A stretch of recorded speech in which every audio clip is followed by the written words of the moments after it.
पूर्वोत्तर राज्य मणिपुर में चुनावी मौसम छाया हुआ है। जनता मणिपुर में किस पार्टी को हाई बोलेगी और किस पार्टी को टाटा बाय बाय बोलेगी, ये तो 10 मार्च को ही पता चलेगा।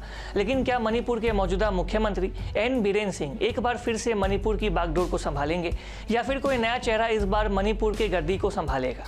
9 फरवरी को केंद्रीय मंत्री और बीजेपी नेता भूपेंद्र यादव ने इम्फाल में एक प्रेस कॉन्फ्रेंस में कहा था कि अगर बीजेपी मणिपुर में विधानसभा चुनाव के बाद मणिपुर की सत्ता में वापसी करती है तो अगला सीएम कौन होगा, ये बीजेपी के सेंट्रल बोर्ड द्वारा ही तय किया जाएगा।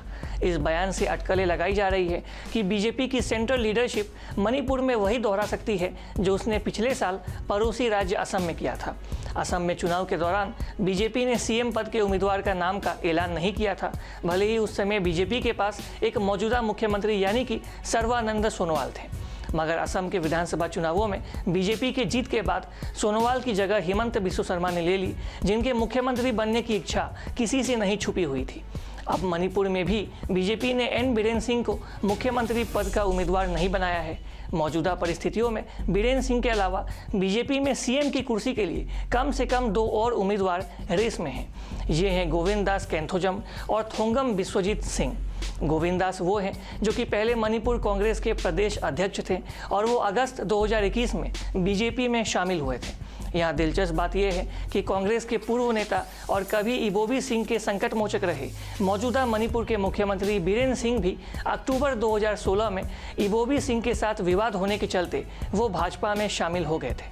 अब ऐसी अटकलें है कि अगर पिछले बार की तरह मणिपुर में हंग असेंबली होती है, यानी कि अगर किसी भी पार्टी को बहुमत नहीं मिलता है, तो गोविंद दास मुख्यमंत्री पद पर दावा कर सकते हैं, क्योंकि उन्हें कांग्रेस के उन विधायकों के एक वर्ग का समर्थन मिल सकता है जो उनके साथ नियमित रूप से संपर्क में है और बीजेपी की सरकार बनाने में वो सहायता कर सकते हैं। वहीं मणिपुर में बीजेपी के मुख्यमंत्री पद के दूसरे दावेदार बिस्वजीत सिंह के अक्सर बीरेन सिंह के सीएम के तौर पर रिप्लेस करने के अपने जो इरादे हैं उसे उन्होंने कई बार सार्वजनिक भी किया है। बिस्वजीत के अलावा मौजूदा मुख्यमंत्री बीरेन सिंह को अपने ही सरकार के गठबंधन सहयोगी एनपीपी से भी खतरा है, जिसने मणिपुर में अपने दम पर चुनाव लड़ने का फैसला किया है।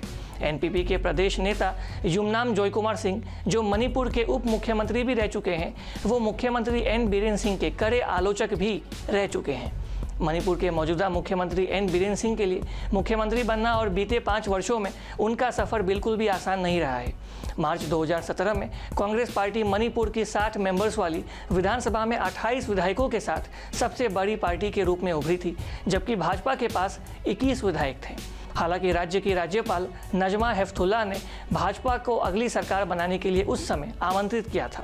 भाजपा ने इसके बाद विभिन्न दलों के विधायकों का समर्थन हासिल करके मणिपुर में अपनी सरकार बनाई थी।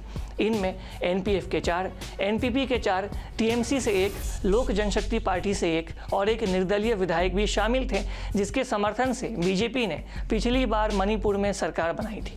हालांकि वर्ष 2020 में बीरेन सिंह की सरकार लगभग गिरने वाली थी, जब एनपीपी के 4 विधायक और टीएमसी विधायक ने अपना समर्थन एन बीरेन सिंह की सरकार से वापस ले लिया था। इसके बाद के दिनों में बातचीत और बीजेपी सेंट्रल लीडरशिप के हस्तक्षेप के बाद एनपीपी के 4 नेताओं की वापसी के साथ एन बीरेन सिंह की सरकार मणिपुर में किसी भी तरह बच गई थी। इसलिए एन बीरेन सिंह चाहते हैं कि इस बार बीजेपी बिना किसी के समर्थन के अपने दम पर बहुमत लाकर सरकार बनाए। विधानसभा में अपने दम पर बहुमत मुख्यमंत्री बीरेन सिंह को न केवल अपने सहयोगियों से बल्कि पार्टी के भीतर के लोगों से भी, जिनसे उन्हें खतरा है, उनसे भी उन्हें बचाएगी और इन खतरों को काफ़ी कम कर देगी। अगर बीरेन सिंह के बीते 5 वर्षों का मुख्यमंत्री पद का रिकॉर्ड बीजेपी को मणिपुर में बहुमत दिलवाता है, तो बीजेपी के सेंट्रल लीडरशिप के लिए उन्हें गद्दी से उतारना बहुत ज़्यादा मुश्किल होगा। तो कुल मिलाकर बीजेपी मणिपुर के सत्ता में आएगी या नहीं, ये तो जनता तय करेगी, लेकिन एन बीरेन सिंह मणिपुर के मुख्यमंत्री दोबारा बनेंगे या नहीं, ये बीजेपी की सेंट्रल लीडरशिप तय करेगी। और इसके लिए बीरेन सिंह के नाम और काम पर बीजेपी का मणिपुर में बहुमत से सरकार बनाना काफ़ी आवश्यक माना जा रहा है। आप इस पूरे खबर को लेकर क्या सोचते हैं? आपकी जो भी राय है, आप कमेंट बॉक्स में आएँ, आपकी राय को हमारे साथ अवश्य शेयर करें। और अधिक खबरों के लिए आप लगातार देखते रहिए ईस्ट न्यूज़। हमारे फेसबुक, यूट्यूब, इंस्टाग्राम पेज को लाइक करें, शेयर करें और सब्सक्राइब करें। तब तक के लिए आप सभी को हमारा बहुत बहुत धन्यवाद। Thanks for watching. Please subscribe and hit the bell icon.